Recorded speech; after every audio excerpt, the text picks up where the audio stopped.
Bersiaplah untuk netral setelah mendengar informasi berikut ini. Bersiaplah menjadi biasa saja dan tidak ada ekspektasi apapun ketika calon yang dipilih menang atau calon yang dipilih tidak menang. Sebelumnya, coba Anda lihat foto berikut ini. Mereka berdua orang baik. Mereka berdua sedang berjuang untuk siapa? Pengendali negara ini.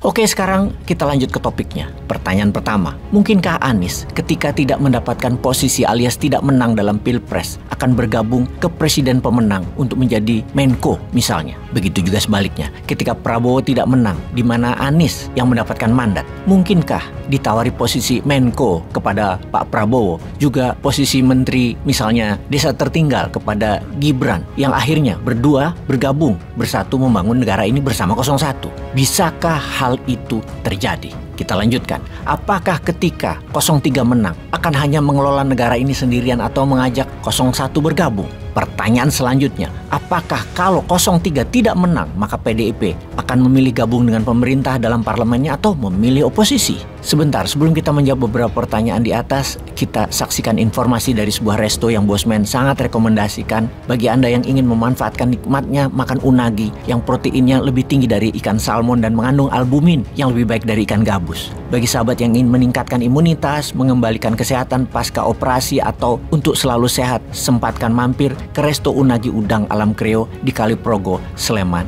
Yogyakarta. Mbak, ini aku mau tanya, ini ramen udangnya berapa Mbak? 13.000 Kak. Ini ramen udangnya 13.000 beneran? Nggak harga promo? Enggak. Ini normal 13.000 nih, segini nggak?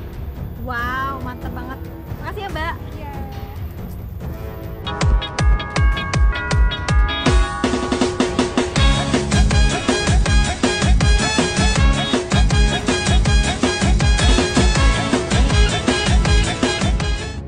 Baik, kita lanjutkan menjawab pertanyaan di awal, yang mana dapat dipastikan bahwa siapapun pemimpinnya yang menang atau yang dapat mandat untuk kelola negara Indonesia pasti akan melakukan konsolidasi. Yang artinya kita-kita yang saling hujat dan saling benci jadi basi karena mereka di atas pasti konsolidasi. Anda masih menyisakan residu kebencian dan itu sia-sia. Mau bukti? Kita bahas hasil survei oleh banyak lembaga survei yang kita rangkum sebagai berikut. Ini semua untuk menjawab pertanyaan mengapa mereka bergabung. Hal berikut ini bisa menjadi pertimbangan keputusan tersebut. Kita tahu ada hal penting di tahun 2024 ini, yaitu kekuatan parlemen, kekuatan DPR. Kita tahu kalau pejabat pemenang yang mendapatkan mandat jadi presiden berkuasa, partainya dan parlemennya juga dikuasai oleh mereka, maka perjalanan ke depan kebijakan bernegaranya akan lebih mudah dan lebih cepat dieksekusi. Maksudnya begini, dalam pemerintahan Pak Jokowi, parlemen di DPR isinya mayoritas 80%-an adalah partai pendukung pemerintah. Hanya PKS dan Demokrat yang berada di luar pemerintahan sebagai oposisi. Maka dalam menjalankan kebijakan Pak Jokowi kemarin menjadi mudah karena didukung parlemen. Sekarang kita melihat peta parlemen yang diperkirakan terjadi di Februari 2024 pasca Pilpres dan Pilkada dan Pemilu. Berandai-andai, kalau 01 yang menang dalam 2 putaran, maka 01 dan 03 tentunya harus bergabung. Di dalamnya ada PKS, Nasdem, PKB, PDIP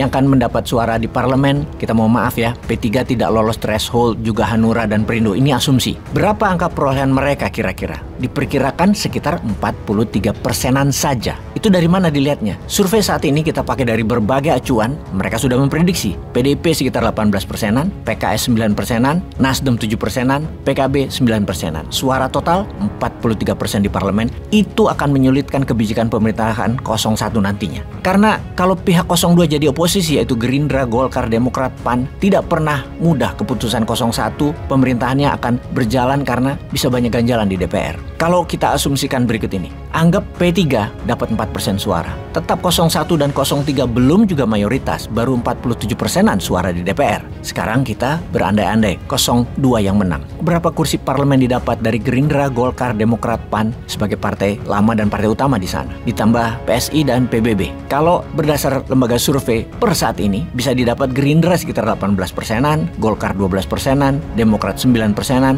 PAN 7%, dan itu semua sekitar 46%-an. PBB dan PSI kita belum tahu, tapi anggap aja PSI bisa 4%-an. Namun tetap tidak mayoritas itu 02. Maka tahun 2024 perlu lagi lobby-lobby di parlemen, yang mana bisa diperkirakan kalau 02 menang, maka P3 kalau lewat thresholdnya, Nasdem, PKS, PKB bisa merapat ke 02, paling PDIP yang oposisi. Kalau sebaliknya 01 yang menang, maka Gerindra, Golkar, PAN bisa merapat ke 01. Nggak tahu juga kalau Partai Demokrat karena sudah melabel hal negatif ke Anies. Jadi, apapun itu kita rangkumkan sekarang. Jadi, pasti gabunglah kali ini. Lalu, kita dapat apa yang teriak-teriak saling hujat karena beda pilihan?